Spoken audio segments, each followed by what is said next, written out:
Washington and Moscow now, where leaders are both in buoyant moods after claiming what they already had been claiming. They've been exonerated by the Mueller report.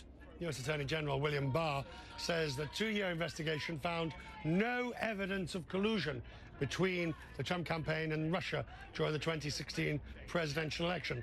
No, the report stopped short of clearing the president of obstruction of justice. Mr. Trump wasted no time going after his critics. I will tell you, I love this country. I love this country as much as I can love anything. My family, my country, my God. But what they did, it was a false narrative. It was a terrible thing. David Gergen's with us. David is in Cambridge, Massachusetts. Well, I mean, you vindicated on the issue of Russian collusion. Is that, in your view, the end of the matter?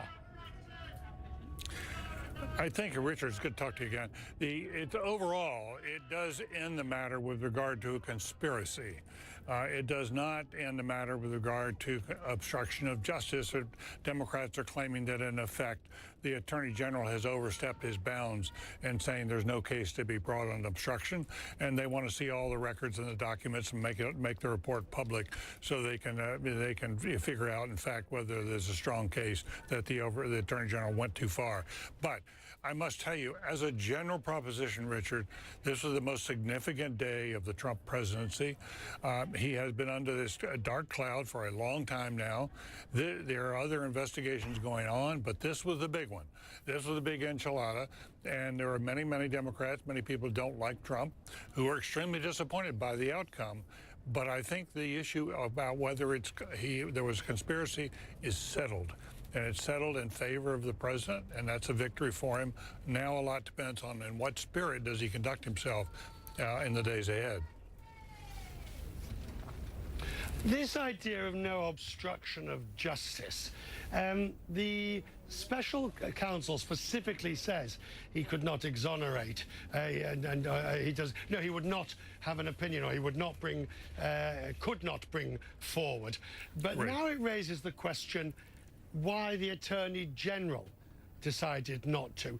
I mean, clearly there's no overarching slam dunk obstruction of justice charge out there, or they both would have gone for it. Absolutely, but I think the Attorney General is guided heavily by his view even before he became the Attorney General, when he wrote this piece in which he said essentially that if there's no underlying crime, by definition, the president does not obstruct, and he leans heavily on that proposition. If there's no, what is the person supposed to be accused of obstructing?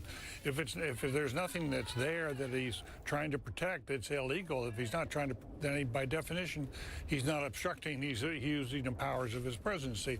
Many will argue with that. On the Democratic side will argue against that view, but that is a view that does have some legitimacy. Right. Now let's go to the politics of it. Does this, in some shape or form, greatly benefit the president in his re-election campaign? It's red meat to his base. He's entitled to say they were found nothing, and look, the establishment is after me. And if the Democrats in Congress continue, they look like very poor losers. Right. I think it is a time that calls for some restraint by the Democrats to try to lower the heat in all of this. And the candidates for the Democratic nomination, notably on the campaign trail, are not saying very much about this. They're sticking to issues like the future of health care and the state of the economy over the long term, the automatic AI and all the rest.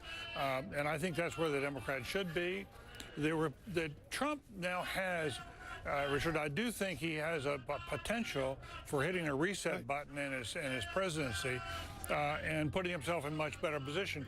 But it so much depends on whether he can restrain himself, whether he can self-discipline, because he's clearly still angry. And if he does, if he deals with this in a vindictive fashion, as he's already started to do, I think that the goodwill that he's won with independent voters through the Mueller report will quickly evaporate.